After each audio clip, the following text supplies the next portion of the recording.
All right. Welcome everyone to Beyond Culture First Global 2024, putting our learnings into action and cultivating connection. Today is Wednesday, May 29th, but for some of you, it's actually Thursday. So welcome. Good morning to you.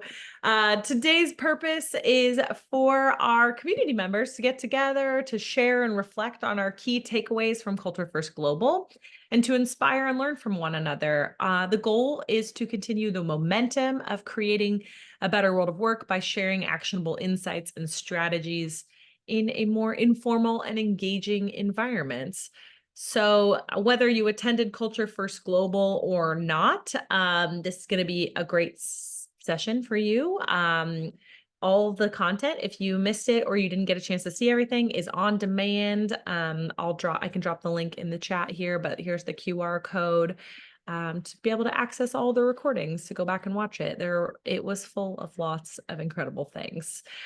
So what to expect from our time together. We're going to have a little check-in. We're going to hear from some featured speakers. Then we'll open it up for an open community share. Whoever wants to share their takeaways and POV, that would be great. We'd love to hear from you. And then just some closing announcements. Pretty straightforward, pretty simple hour here together.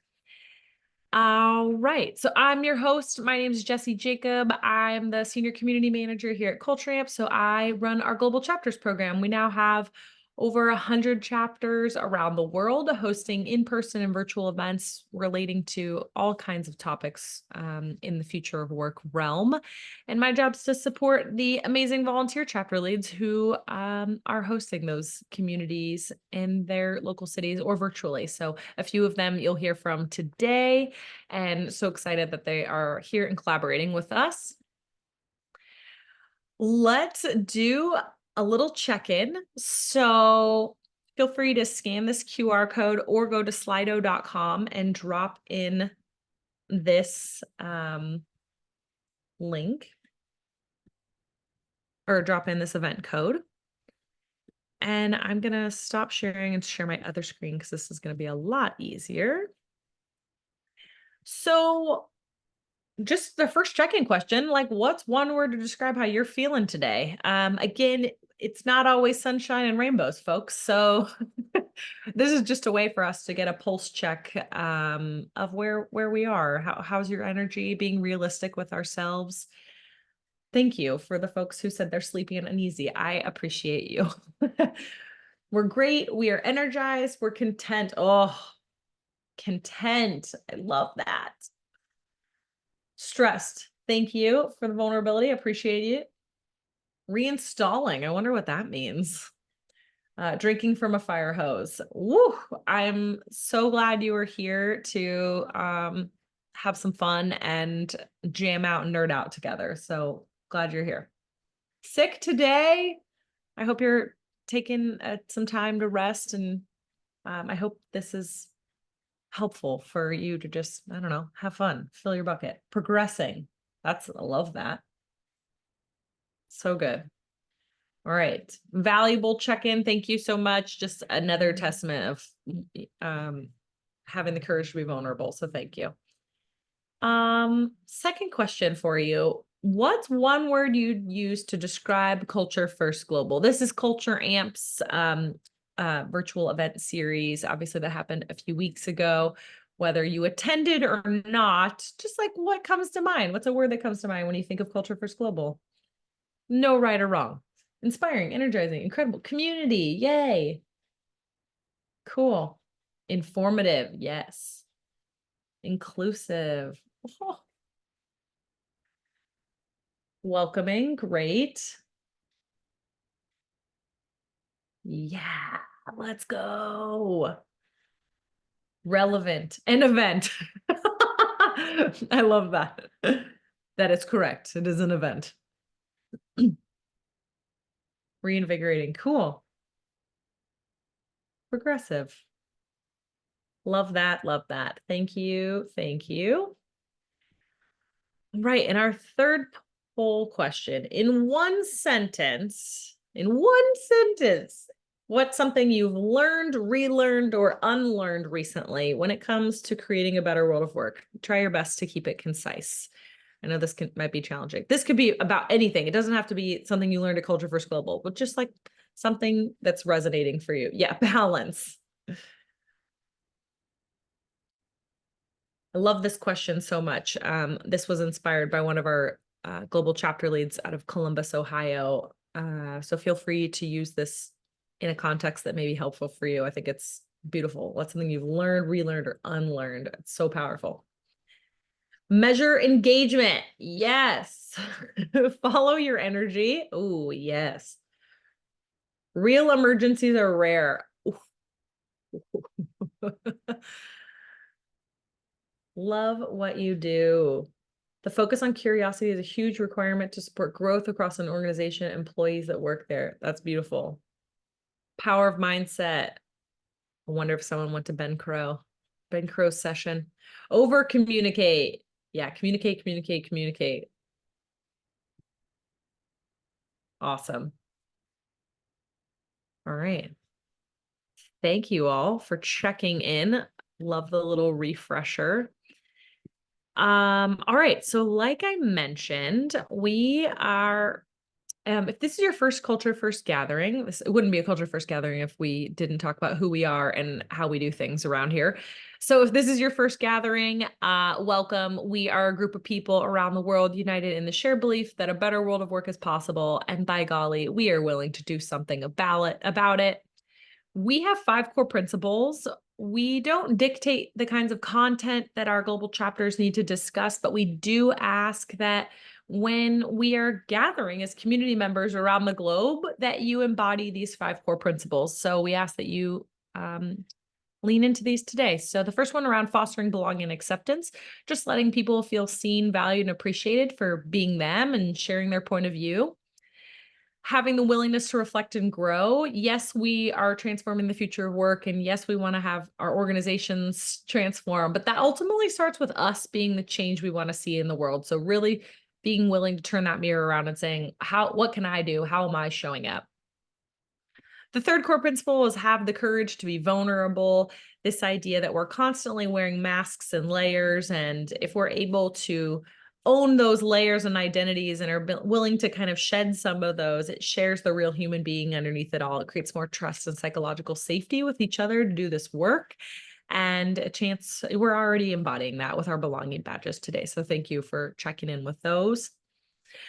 Put learning into action. The whole idea of today's gathering is to spark action. So things that you learned to implement into your professional life or your personal life, whatever that is. But if we just sit around and talk about things all day, that's cool. But what really matters is taking action and doing something about it.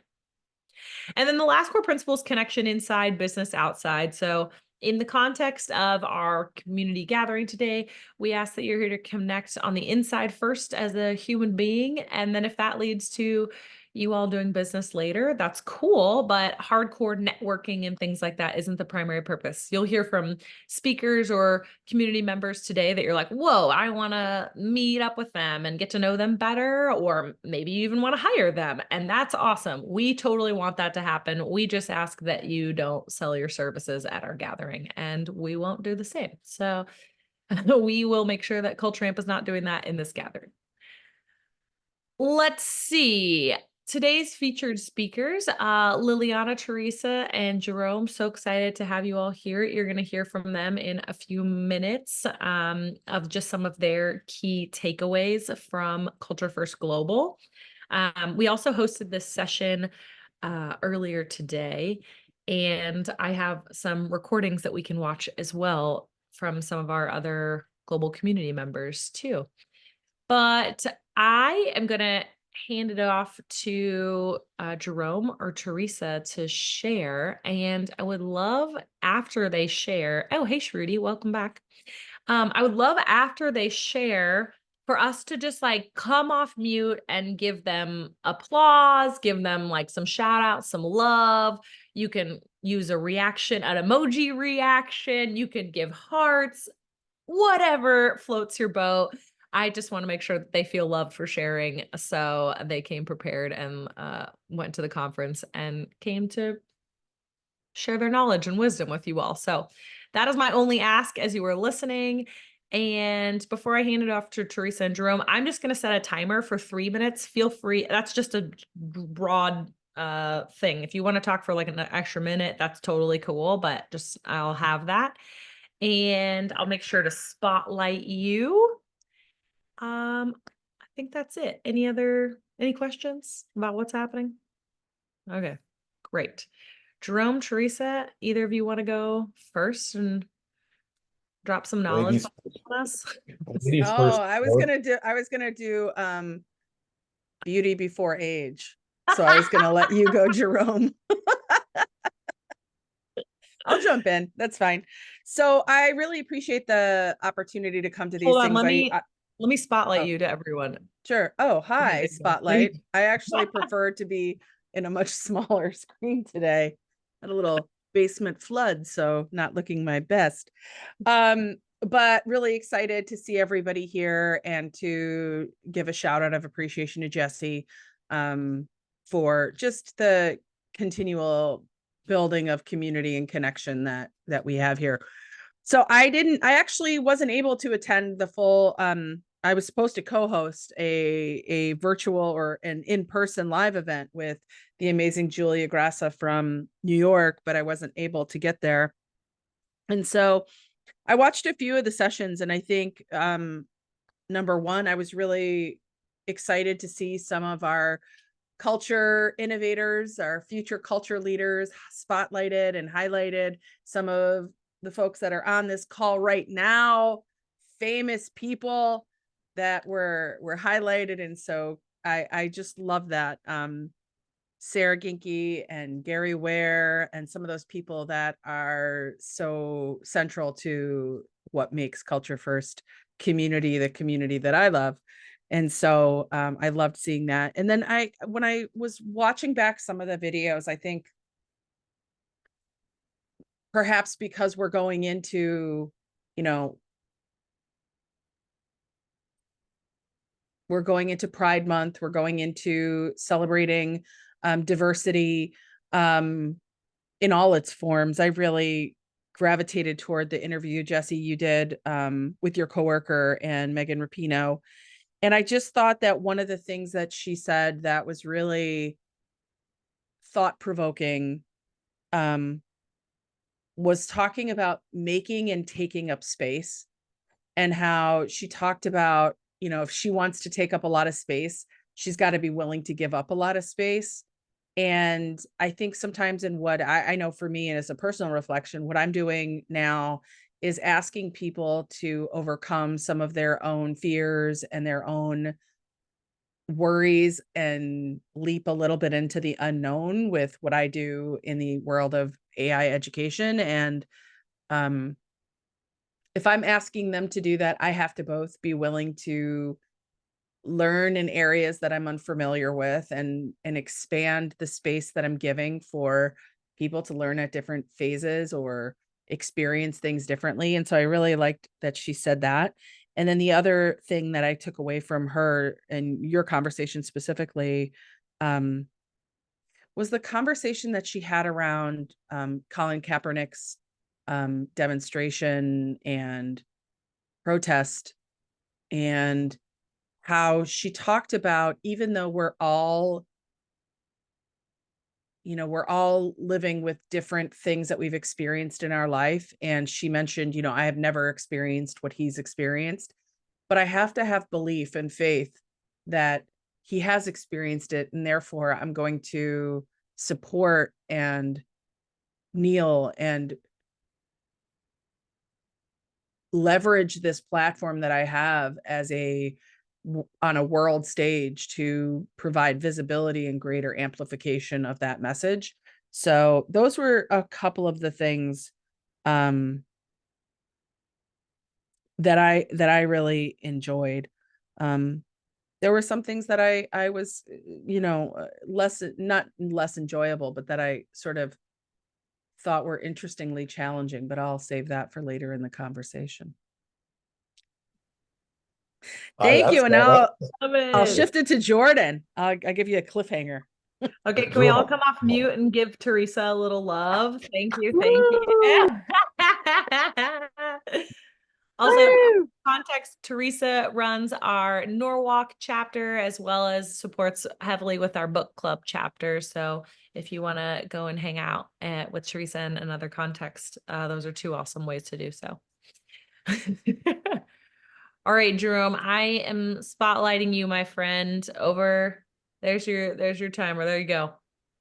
Thank you so much, Jesse. Teresa, I didn't know you were in the Norwalk or LA area. Next time I'm out there, we'll have to grab lunch. Um, I frequent LA quite a bit. Norwalk, Connecticut. Oh, wrong one. Okay. Won't be there anytime soon. Okay.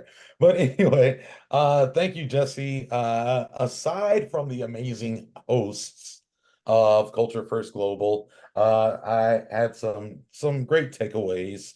And I just thought it was just an incredible and informative event. It's always interesting for me when I'm watching something like that because I'm kind of watching it twofold. I'm a person. I'm a human. I'm an employee. So I'm kind of, there are things that are top of mind for me, but then I'm also trying to learn so I can work with my customers and help them create that better world of work that we always talk about. One thing that's been top of mind for me for the last few months, and I think it was addressed pretty well at Culture First Global, and Theresa actually just kind of mentioned it, is the diversity, equity, and inclusion. I feel like the energy that we felt in 2020, 2021 has not only been on the decline lately, it's actually been under attack. And that's been extremely frustrating to me. So I did really enjoy your interview with Megan and hearing that, there are people out there that are still very enthused and still really making an effort to ensure that we all have an equitable life, that we are all included. Megan said some things kind of similar to what Theresa was talking about. She said something along the lines of, we all want to be seen as a whole person. We all want to show up and be appreciated. And one of the important key things to me she mentioned was that we have the power when we are together as one. Kind of like what Theresa was saying, you may not know what it's like to ever be a Black man, but you just have the ability to stand next to me, and we have so much more power when we stand together and try to create change to force people that may not be willing to change. Then we have a lot of power together. So that was one thing that was really important to me, from a more of a personal standpoint. Coming as a customer success coach, I was really excited about the emphasis on data and analytics. If you're not using analytics, there's just so much power there. If you're not using analytics to your benefit, you're missing out. You're doing things the hard way. There's just so much more becoming possible with the power of analytics, right down to the fact that you can predict uh, the predictions of people's ability to be successful in a role, what skills are needed, going above and beyond the ability to just, predict things like turnover. So those analytics are really powerful and they're coming down the pipe very soon. So yeah, that's from a standpoint of being a customer success coach and what I want to talk to my customers about. I think it's more of the people analytics. And then, yeah, just another quick thing about me. I am also the chapter lead of a Culture First chapter. It's called the ERG Leadership Exchange. We'll be having an event towards the end of June, but I just wanted to add that I'm not just a customer success manager. I'm also a Culture First chapter lead as well, like some of you all are. So good. Can we give some love to Jerome? Come off mute, share a reaction. Thank you, thank you, thank you. So awesome. Theresa, I need those emoji reactions. Maybe I need a Zoom update. Um, okay, I love this. I'm gonna share maybe one more recording from a session earlier that I really loved from a chapter lead, because we haven't heard someone share about the session with Esther Perel. So I'm going to share my screen here one more time, and you all are going to hear from one more chapter lead. Let us see. All right. Can you see this? Does that work? Great. I hope you can hear it. Anyway, sorry, I'm Sonia, and I run the Edinburgh chapter. And I'm also the founder of the More Human Company, which is really supporting people not to burn out and not be assholes. So emotional labor is really important. And I guess when I was reflecting on my takeaways, I was kind of trying to shine the light on myself in terms of like, how am I showing up in regard to what I learned through the session? So I guess my number one takeaway was like, you know, the quality of our relationships determines the quality of your life. And it's about having that authentic connection. And there was a thing, I think it was Esther said when she was talking about during the pandemic, how leaders really showed up and they were real. And because they were real, they were respected and the situation was understood. But now it seems to have shifted a little differently, right? People are not showing up as a real and authentic self. So they're not necessarily getting the same buy-in and respect from their teams and their people. So, you know, I was shining that on myself. I was like, am I showing up as a real person? Am I showing up authentically as who I really am? And if not, why not? So that was kind of like takeaway number one. Number two is like my favorite quote, which I think I'm just going to keep spinning again and again. And again, it was like Esther. And she said, unstated expectations are often premeditated resentments. Like, mic drop moment. I was like, oh. And I think it happens in every single relationship, right? Whether it's in your personal life or in your professional life. So really taking time to have brave, necessary conversations, right? With compassion and honesty to provide that clarity. And that sentence just blew me away so much. I thought, am I being clear and concise? What do we need to put on the table that we're not putting on the table? Because either we're too scared or, you know, we don't have the skills, you know, we don't have the skills to do that emotional labor, right? That Mike was talking to. So yeah, I think that's a big one for me. And I think it's great in terms of reducing stress and burnout. I think a lot of stress and burnout comes from that ambiguity, right? Because people know you're not being real. And you're also not saying what you really want. You're just like thinking everyone's a mind reader, which none of us are. So yeah, that was my second one. And my third one, I have to bring it up again, Hannah, is AI hallucinations. No idea what that is. Still to this day, I don't know what it is, right? Because I know nothing about AI.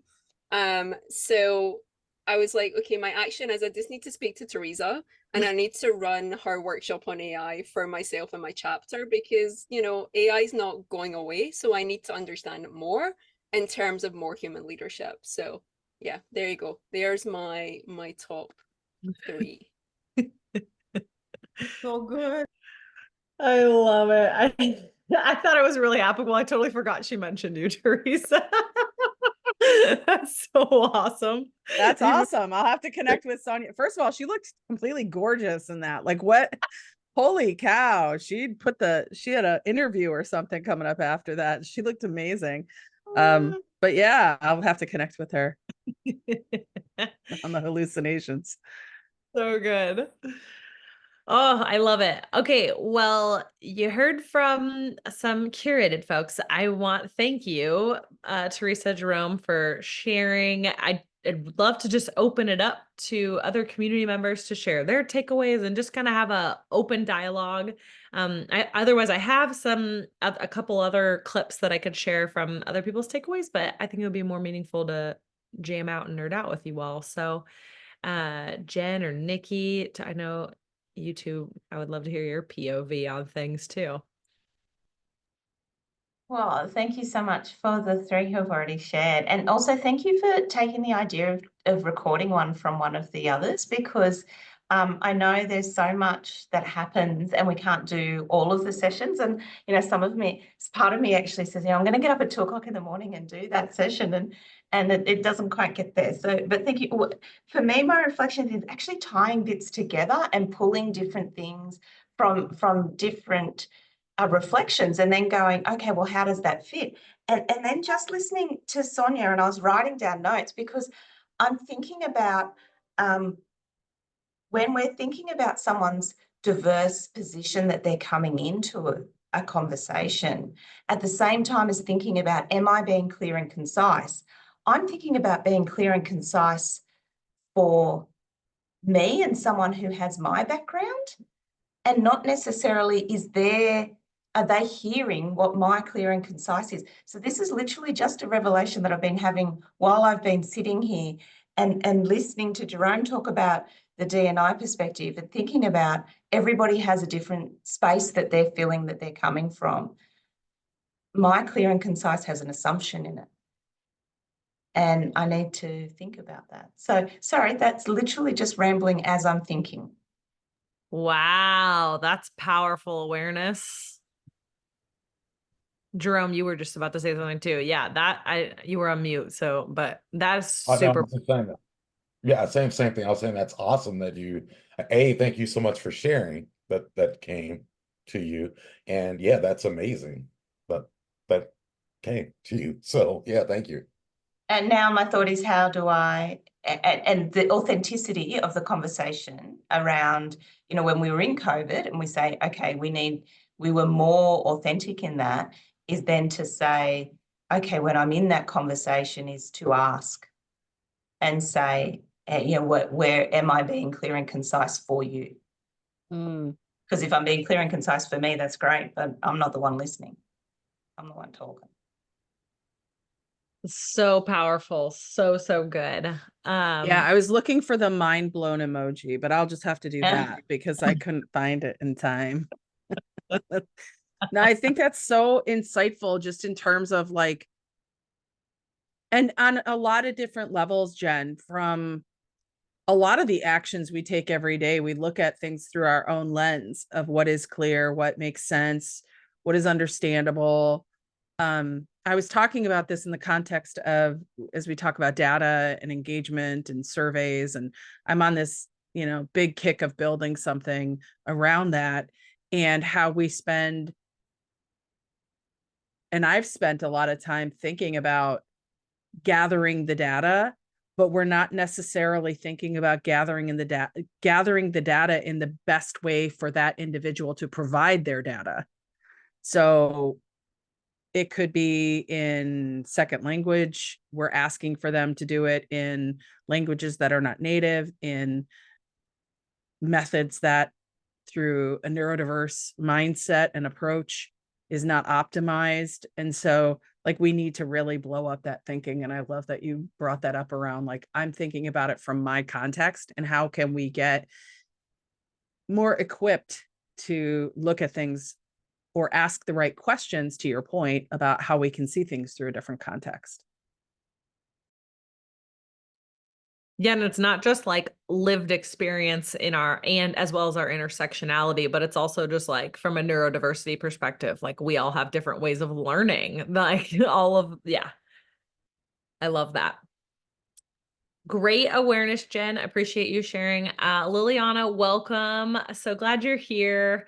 I don't want to throw you the spot. That's all right. Hi, everybody. Yeah, if you wouldn't mind just introducing yourself, and I'll spotlight you and set a timer for 3 minutes and let you share your main takeaways, and then we'll keep the convo going with community here on an open dialogue. But there you go, my friend. Thank you, Jessie. Hello, everybody. It's such a pleasure to meet you all.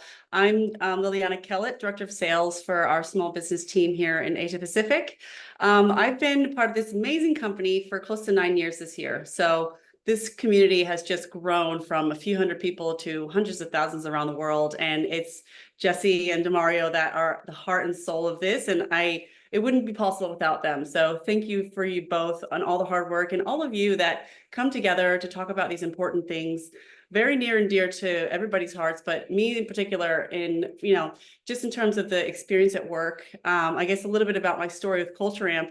I was 5 months pregnant when I was looking for a job back in 2015, very scared that I wouldn't get hired anywhere because of it. But I had my interview with Didier, our CEO, and on the call with him, I thought he was going to, you know, after I said, hey, by the way, I'm pregnant, and I'm expecting in 6 months' time that he would just be an awkward pause, and then maybe, you know, hang up the call and I'd never hear from them again. But in fact, he met me with enthusiasm, with genuine just happiness for me, and talked about his story as a parent, and how it's one of the most beautiful journeys you can go on in life. And then I got the offer the next day to come work for Culture Amp.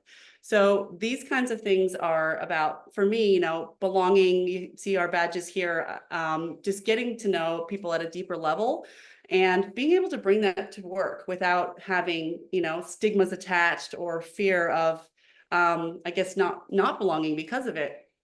And I apologize about the context of today's call, Jesse. I missed the first half, so I'm not quite sure the subject. I heard about a bit of neurodiversity and at work. Any of your key takeaways from Culture First Global, of the content that you consumed, Beautiful. anything? Yeah.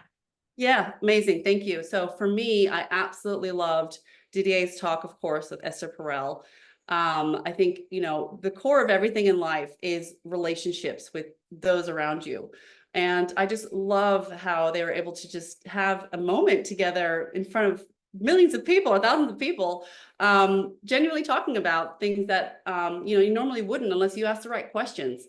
So for me, actually, the takeaway from that is, how can I instill this in my own personal life, in my work life, with my team, and really have those deeper connections. And the other one that I loved was, of course, Ben Crow's talk. I'm just a bit about me in my past. I used to be a professional swimmer. So I competed for many years for Argentina. I went to the Beijing Olympics, and the psychology behind athletes and high performers is really, you know, something that I'm very passionate about. And I know that Ben does that as his profession. And some of the sharing that he had from that, and I see my timer's up, but for me, he was talking about really that psychology behind it, bringing play to work. And that's really a theme that we're embracing at the moment, is how do we bring more play into our lives in the office or virtually? And so I'll be doing a bit more of that. How was that, Jesse? So good. Can we give a Thumbs are little up. love to Liliana? Thank you. Thank you. So awesome. I'm gonna like +1 onto the Ben Crow session. I had so many notes from his session as well. Something that really stood out to me was his concept of FOPO, which is the fear of other people's opinions. And this idea of like how we're constantly trying to prove ourselves to other people, and how our FOPO holds us back. And I was like, whoa, I've heard of like FOMO, fear of missing out. I've also heard joy of missing out, JOMO, but I haven't heard FOPO. So that I really appreciated. And then I just also, a lot of the stuff, he's like a modern sports Buddhist in my mind. You know, he's just like, how do you accept what is? And like, you know, basically the serenity prayer came to mind when he was sharing. But yeah, I really enjoyed his session as well. Okay, love it. Want to open it? Yeah, Theresa, go on. Yeah, I think one of the things that I appreciate about Liliana sharing that is, for those of us that weren't able to attend everything, it's good to hear, like, I now have that listed, because there are so many different sessions. And while sure, I'd love to have a day and a half, just to, honestly, if I had a day and a half, I'd probably like watch Love is Blind, or, you know, whatever that Just Got Married Without Knowing Each Other one is. But I don't have that kind of time as a solo business owner. Also, if anybody knows of a VA that they could recommend, please do, because I am desperate. But I will make time to listen to that, to Ben's presentation now, because I think that And if there are others that people watched or listened to that they were really obsessed with, like I watched Didier and Esther Perel, I watched Jesse, I watched some of our culture leaders. But if there are any other ones that people recommend, I'd love to hear that, because it will kind of help me target in on the ones that if I didn't get to attend all day, that would make sense to listen to. Also, Culture Amp should do, I don't know why I keep going. My husband got me a mic for my birthday, so now I feel like I need to talk. If there's a way, I didn't see a place where the sessions were transcribed. That would also be very interesting to read it as opposed to listen it. Ooh, good note. I'll ask the team about that. I'm not sure. So that's a good call though. So good. Anyone else want to share takeaways? Nikki, do you want to share at all?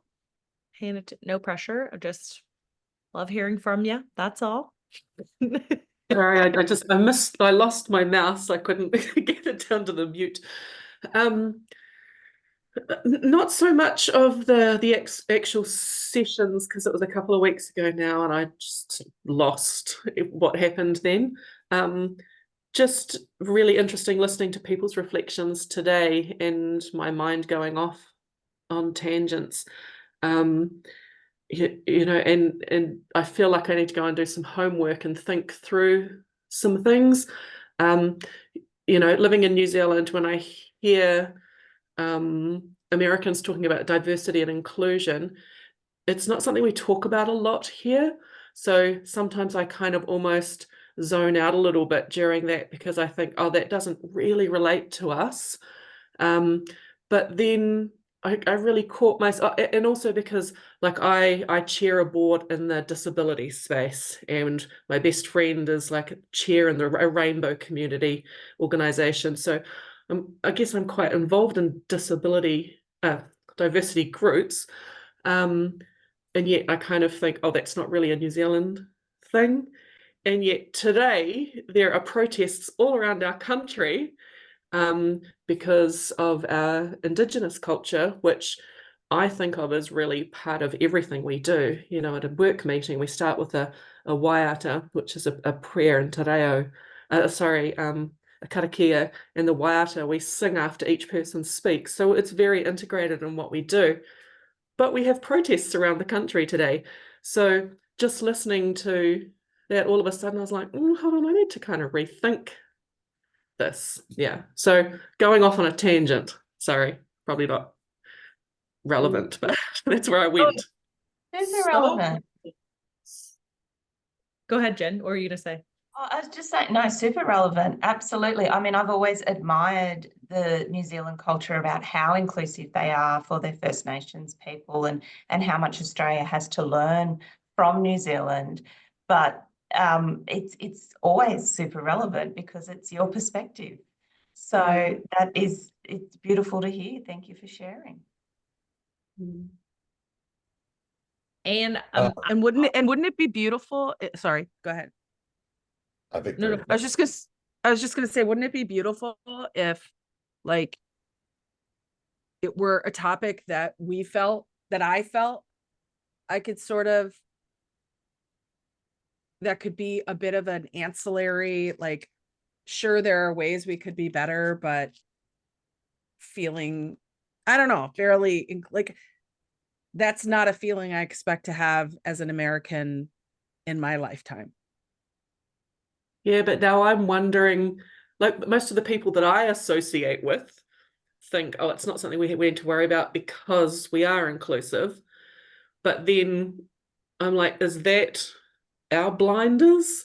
Because there will be groups in our society who don't feel that way. So yeah, I mean, we are further along, considerably further along than what it sounds like American society is. And of course, you know, we just see what's on TV.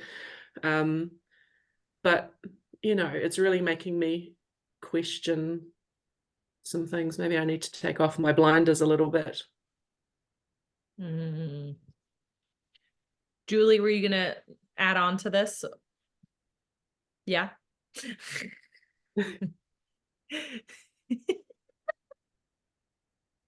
She can't find her mouse to unmute either.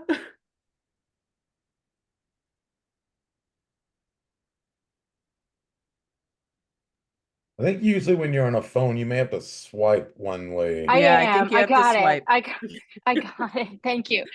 So I am an American in Australia. I've been here for 7 years, and I do think that I've learned a lot about the Indigenous culture and the welcoming and the acknowledgement and welcome.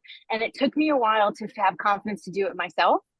I finally am here. And I remember doing a very short welcome or acknowledgement to a cohort of Americans, or one American. And she's like, just get past all that. What is that about? And they didn't really understand.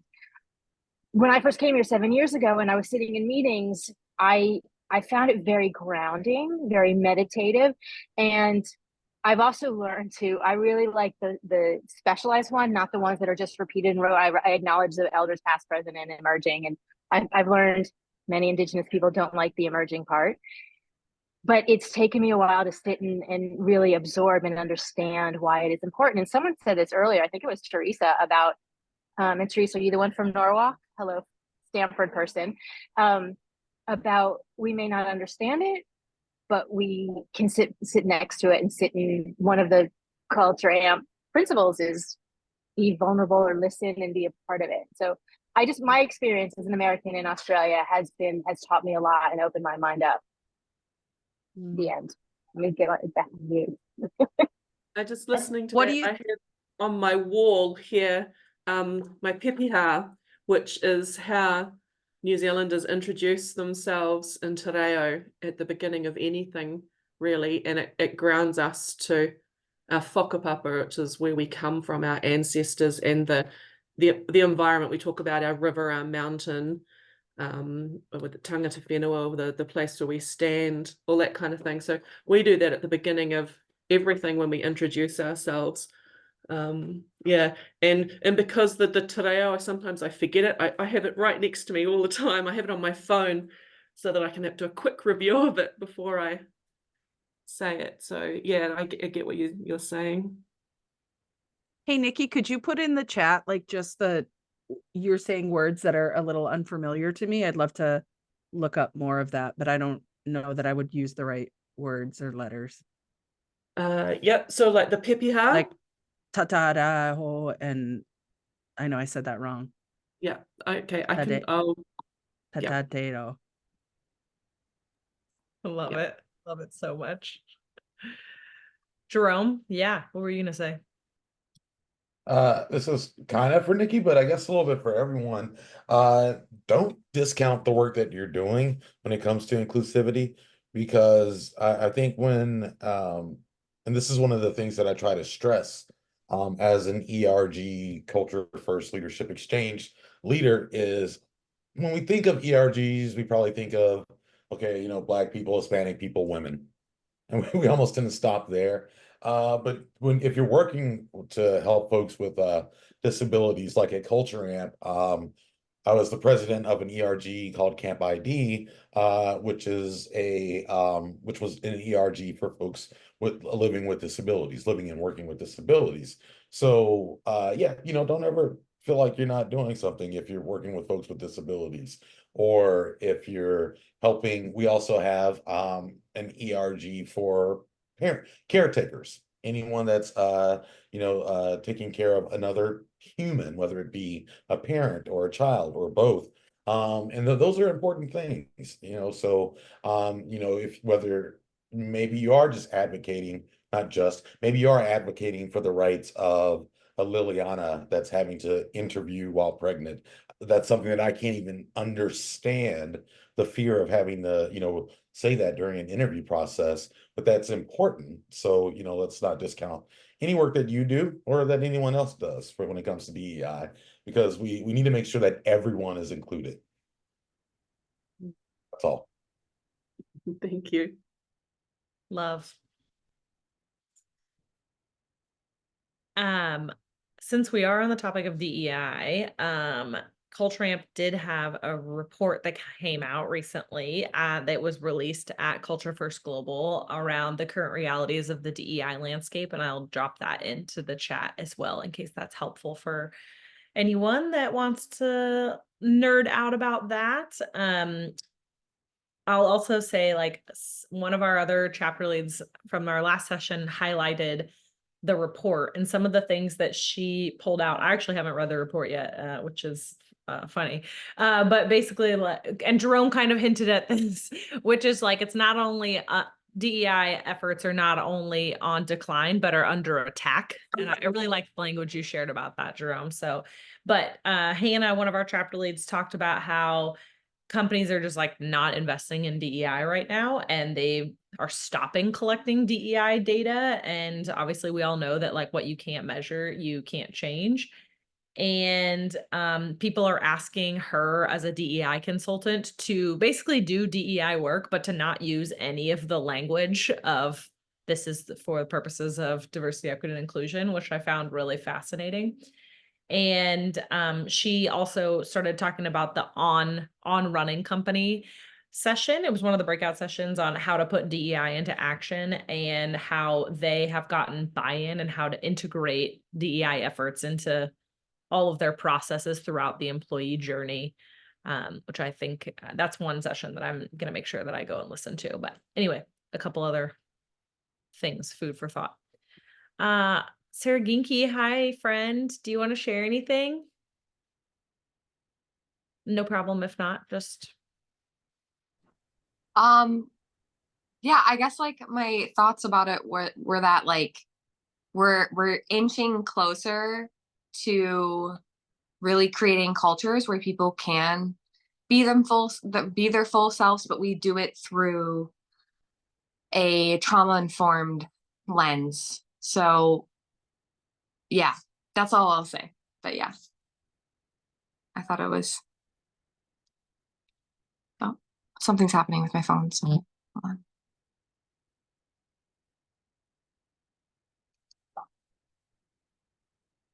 Okay, geez Louise, sorry about that. Yeah, but like really looking at the whole human being, like we're trying to do these DEI efforts. People obviously have walls up for not like wanting to really integrate that. And so like, how do we do that? We do that through getting people to understand their own internal systems or landscapes, as Natalia says, and evaluating that and then allowing people to be more open to concepts that challenge what they know as familiar. And yeah, I feel like Didier and Esther were definitely kind of like talking about it, but they weren't like using those words exactly. They were kind of touching on it. They were talking about compassion, being able to hold space for things that you know, they want to go into to fix right away. And so yeah, it's just there's like a lot of like little threads I'm like trying to like pull together here, but like Jesse mentioned like Zen. I feel like that's like a very Zen practice to like hold space for what is and not feel like the need to fix it right away or to like jump into that. So That just also reminded me of like the session that we hosted recently with you, Sarah and Natalia, around like what's trauma got to do with it, which is like change work is inherent, like change management work and organizational change is inherently traumatic. And like that like is still resonating for me is like we're asking organizations to transform our systems and our processes, but we're also asking employees to like look at how they're showing up, look at their privilege, look at some of their unconscious bias, which can be, and then you're having really difficult, hard conversations while you're doing that. And that process alone can be incredibly traumatic, you know? yeah, 100%. I mean, there's so much going on in the world right now. It's like almost overwhelming to focus at times and to understand why we're doing what we're doing. And so that's why having a why is so important to ground us and make sure that that feels aligned. But anyways, derailing the conversation here. That's kind of where my mind's been. So I'm just like in this kind of I like it. space. Awesome. Thanks for Yeah. Julie. Yeah. I have one more thing. I'm obsessed with the Wheel of Privilege, Sally Duckworth. I put the link in there, and I would love to talk with and collaborate with anyone who has designed workshops around this. Jesse, I don't know if the virtual walk that you talked about was where, if you're a white man, take 4 steps forward, that's re-traumatizing. And that's what I don't want to do. And I also want to get better. You just mentioned about having these hard conversations, how to be prepared and be comfortable in your uncomfortableness to have them. So I would love to talk with anyone who is doing that, to design workshops, co-design, help you with yours, give feedback. I'll put my name and stuff in the chat. Thank you. The end. Super cool. No, thanks for sharing this resource. I'm going to check it out. Yeah, the one that I was talking about, it is that. However, it's completely virtual and you can't see, it's anonymous. Oh, love that, Jen. You can't see where other people are who are on the walk, and then you have a dialogue about it. I mean, that's okay, but also even individually, even though you can't see or no one can see where you are, the inside of someone feeling re-marginalized. That's where I want to, I love this. I love this conversation. How can we, I wanted to flip around. If you are a Black woman in a wheelchair, you take 4 wheels forward. We can flip it that way. I don't know if that helps. So these are the conversations I would like to have. Thanks. Yeah. Love it. I've never seen this Wheel of Power privilege before. So thank you so much, Julie, for putting it in the chat. I'm not sure if you can see us yet, but I am Theresa and I am from Norwalk, not originally from Norwalk, but I think I took your spot in Connecticut. Because I think you've got to add one and take one away. But this is really, really something that I would be very curious about digging more into, because it touches on just so many facets of experience in life. And I've never seen it laid out in this way before. So thank you so much for sharing that. I'd love to chat if it's especially since it's new to you. Yeah. When I show this in a room, people are like, whoa. And then if you go and look at some of the dialogue of people making comments on blogs about this, there's some really people that are like, this is bullshit. So yeah, from one Connecticut person to another, I left years ago. I'm not from here. I just joined. I'm here to make change. I love it. All right. Well, being conscientious of everyone's time, let's do a chat box checkout. So if you could sum up this experience or how you're feeling into one word, I want you to put it in the chat, but don't press enter yet. And when you have it in the chat, give me a thumbs up that you have it. All right. And then on the count of 3, we're all going to press enter. Ready? 1, 2, 3, enter. Yeah. Supercalifragilisticexpialidocious. Love it. So good. All right. A few just closing things. If you are, many of you I recognize, but other ways to stay involved with our community, our Slack community, if you're not already in there, check out the Culture First podcast. We have a geekly research newsletter that goes out. It's a really great way to stay involved. We have an event happening tomorrow that's not APAC friendly, I'm sorry, but around why mental health is a critical business conversation all year round. It will be recorded, so we'll make sure we'll share that out with everyone. And then again, all the content from Culture First Global is on demand, so go and check that out if you heard about a session that you were inspired to learn about. But that is all. I always love doing a clap out. So Theresa, would you be willing to do a clap out with us? I'll clap the hell out of this. All right, event. great. Okay, so what's going to happen? We're all going to come off mute. And Theresa's going to count us to 3. She's going to go 1, 2, 3. And then we're all going to clap. And then this Zoom meeting will be concluded and will be over. So everyone understand? All right, everybody. Thumbs up. Okay, great. Thank you all for being Get those hands warmed up. Sorry, I'm just going with it, Jesse. Go ahead. No, thank you all for being here. It's a treat to learn and grow with you all. So cheers to co-creating a better world of work. Over to you, Theresa. On a 1. And a 2. And 3.